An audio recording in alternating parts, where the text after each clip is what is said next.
Hello Reddit, long-time user, first-time poster.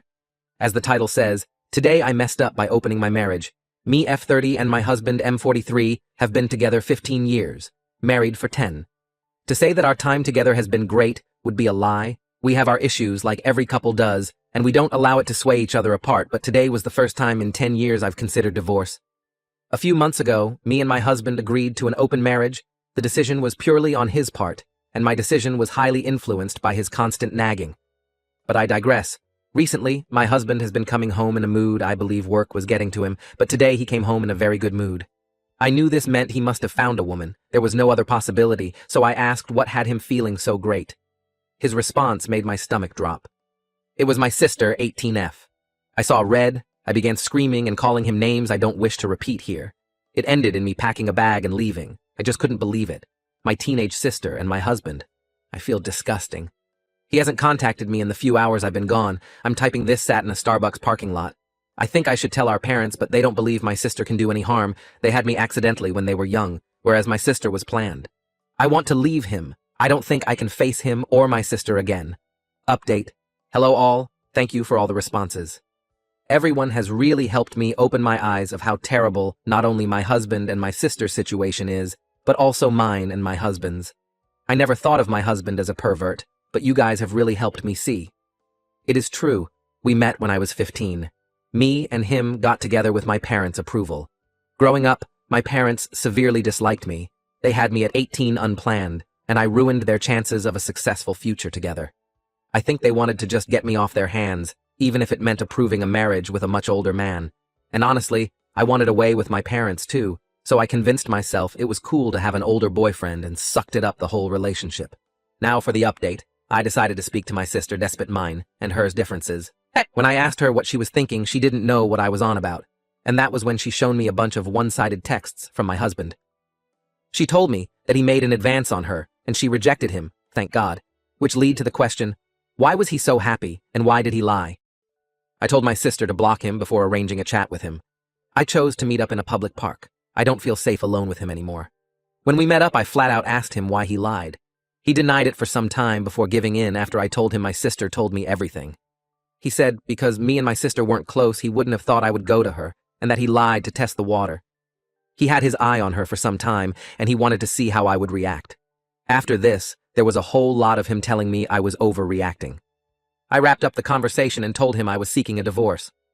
I knew I was young when we got married. It never hit me how much of a sick pervert my husband is. I'm on a wait list for therapy now, and I hopefully can start my healing journey. I will keep you updated if anything major happens. Thank you all for opening my eyes. Edit. Thank you everyone for being so supportive. On my original post, I received so much hate and was accused my situation was fake and not true. Sadly, this is my reality. I appreciate everyone being so kind. You're all helping me get better already. Edit 2. I'm not in the States. I'm from Europe. Story 2. My wife can't get over her mom passing, and I'm going to divorce her over it. Yeah, I know. Everyone is fired up at the title and ready to tell me what an asshole I am. To those people, I implore you to read the rest of this post before making a judgment. My 36M wife's 33F mother passed away 5 years ago from lung cancer. It was not a peaceful or easy death. Our lives understandably went on pause after the diagnosis, and we both spent a lot of time off work helping care for her mother. My wife had a pretty typical showing of grief at the time, cycling through different stages. Same with our 3 kids.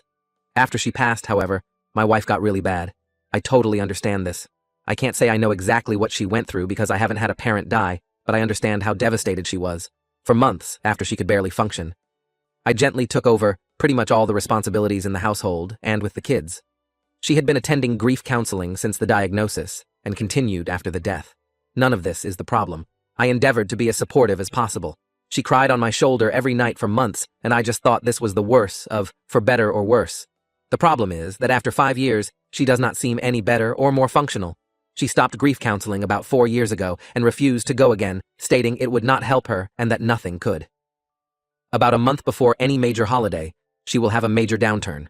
In bed half the day, crying all day, does not want to interact with the family, does not have the energy to do anything around the house. This will go on every single day until about a week after the holiday ends. Every holiday is intense grief, just as much now as it was 5 years ago. October, November, December, and January, her mom's birthday month every year are particularly bad. I am essentially without my wife, and am a single parent to my 3 kids. Altogether, she is completely incapacitated by grief for about 6 months out of the year, and has been the past 5 years. When I say incapacitated, I mean incapacitated. When she is in the depths of her grief, she is completely incapable of intimacy with me or the kids. There is no cuddling, spending time with us, going on family outings. I don't have sex for half the year. I've stopped asking her if she wants to talk about it because she can't get any words out between sobs if she tries. What hurts the most is that the kids have stopped asking or being concerned. If they see their mom in bed when they get home, they just go about their day and might casually mention, "Oh, mom is sad today," if their siblings or I ask where she is. They don't really seek affection with her anymore because they rarely get anything more than tears. I've discussed this with therapists, my parents, friends, etc., and I know all the rebuttals people have for this, so let me preempt them. She is unwilling to go back to therapy for grief counseling or to see a doctor for depression. Yes, I know she's severely depressed. I can't force her to go to the doctor. I've tried so much. Yes, it really is just as intense as it was 5 years ago. No, I never tell her to get over it or blow her off. On my worst days, I just give space and leave her be. Most days, I try to offer her some comfort. If you want to judge me for leaving her alone, whatever, but know that I feel like I essentially have caretaker fatigue at this point. No, she does not have a history of depression, but she does have ADHD. Don't know if that's relevant. I feel like my wife died when her mom died. I would do anything to get her back, even a small piece of her, but she doesn't seem willing or able to move on past her mom's death. I feel awful for considering a divorce, but I don't know what else to do. Update. I just kind of threw that post together as a stream of consciousness vent on my break at work. I didn't go back and look at it until later, because I just assumed it would get buried since I've never had anything I posted get any major attention. And honestly, I thought I was going to get eviscerated in the comments for being insensitive or uncaring. I was floored by the number of responses and really kind DMs I got and felt a little overwhelmed at the idea of responding to them all, so I figured I would post an update here. A few people mentioned I should have her involuntarily admitted to a medical facility. I didn't mention in the original post, but I did ask our family doctor about that maybe a year ago, and he told me that unless she is a threat to herself or others, it's unlikely to happen. I looked this up myself as well, and that appears to be true for the state we live in. I do agree that she needs medical treatment. I suspect that during her year of grief counseling after her mom's death, that she was not honest with her counselor. I have a distinctly sad memory of her coming home after one of her last sessions and telling me that her counselor said she probably wouldn't need to go much longer. Then she went and laid down on the bed and cried. I haven't been able to convince her to go back to counseling. However, I'm glad I posted to Reddit, because somehow I hadn't really considered that she might need more intensive treatment than just counseling. I also saw one comment that scared the hell out of me, that she may do something drastic if I give her a divorce ultimatum.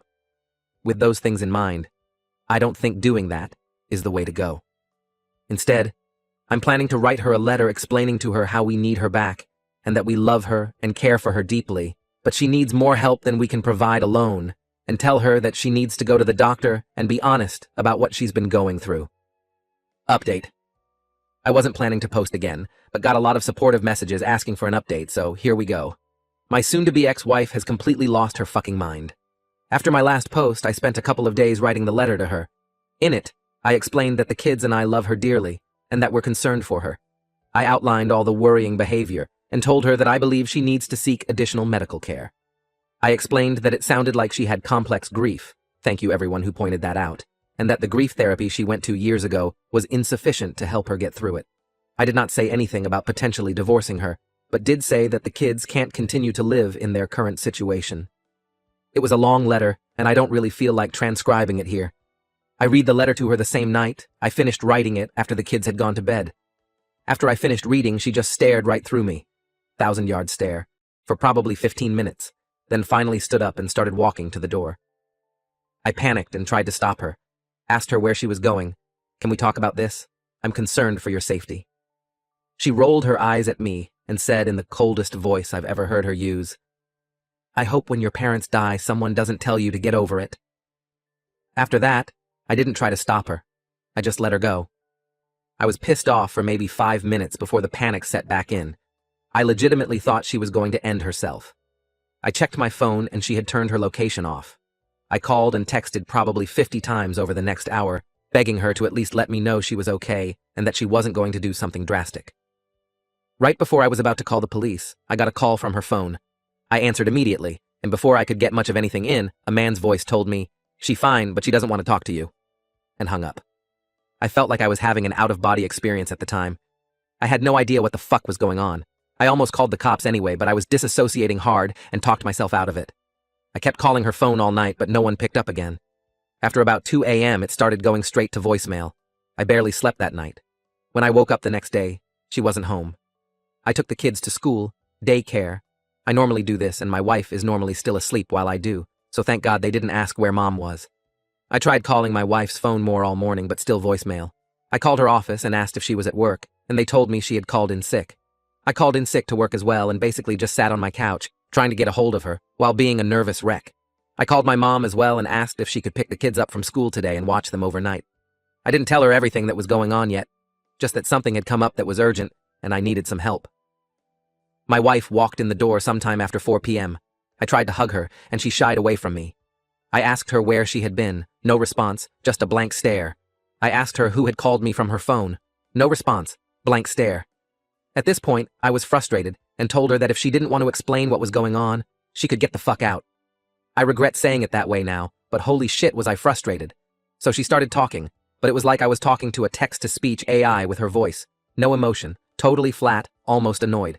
She told me that she had gone to her friend John's, fake name, house. I had no idea who the fuck John was and asked her to explain further. Over a 2-hour or so conversation where I had to pry details out of her, I got most of the story. She was answering like a lawyer, very basic answers, no details or context outside of exactly what I was asking her. Basically, John is a coworker. I've met the dude once or twice at office party type events, but never really talked to him. I never saw him hanging out with my wife or showing interest in her. But apparently, over the last year or so, she has been spilling all her feelings about her grief over her mom's death to him, and he's been comforting her. He had a parent die from cancer too, so I guess she felt they had a connection she didn't have with me. After I read her the letter, she says she realized that I don't care about her or her mom's death, and went to John's house to talk, be comforted. I flat out asked her if she was having an affair with him, and she told me no. I asked her why she never mentioned she was close friends with this unknown guy, and she told me it was none of my business. I asked her if anything had happened between them while she was there, and she says they cuddled, and he held her while she cried. I asked to see her phone to check messages between them, and she refused. I couldn't get much more detail out of her about the whole situation. So when she went to take a shower, I tried to check her phone. She had changed her passcode. I grabbed her iPad, which still had my thumbprint biometric signature in it, and checked there. I left the house with the iPad to look for evidence while she was in the shower. I did not immediately see any messages to or from a John, but after digging briefly I found it. She had put him in as Stacy in her contacts, but it was obviously him. There were texts going back well over a year, a lot of her talking about her mom, a lot of him comforting her, a lot of him telling her I don't really care about her, and that he would never treat her that way if they were married. All of her replies were in agreement. A lot of texts from her complaining about me, a lot of him trash-talking me. The night she left, she had texted him, "Fuck it, I'm on my way over if the offer is still there," followed by an immediate yes reply. Then the next morning, a text from her to him saying, "If he asks, we just talked." I threw up out my car door in a Walmart parking lot for 20 minutes. I came home and found her on the couch on her phone, seemingly unconcerned or unaware I had even left. I told her that I knew, and that she needed to leave. Again, she just stared at me for a while, not responding, until I got aggravated and told her to get the fuck out of the house. She immediately got up, told me John was right about you, and left. I haven't seen her since. I told the kids she went to visit her parents. I don't know what to tell them, but I have to tell them something soon. I don't really even know what to do. Ostensibly, I need to divorce her, but going through custody, child support, etc. is dizzying. I feel paralyzed and haven't made a move yet. I know she's lost her mind, and this is probably some kind of psychotic break, but I just can't care anymore. I put on a brave, numb face to go to work, then for my kids at night, and then cry after they go to bed until I fall asleep. I feel like my life is essentially over.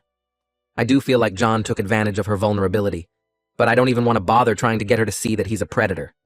She chose this over her fucking family that has stuck with her. I don't think I'll be posting any more updates or logging into this account anymore.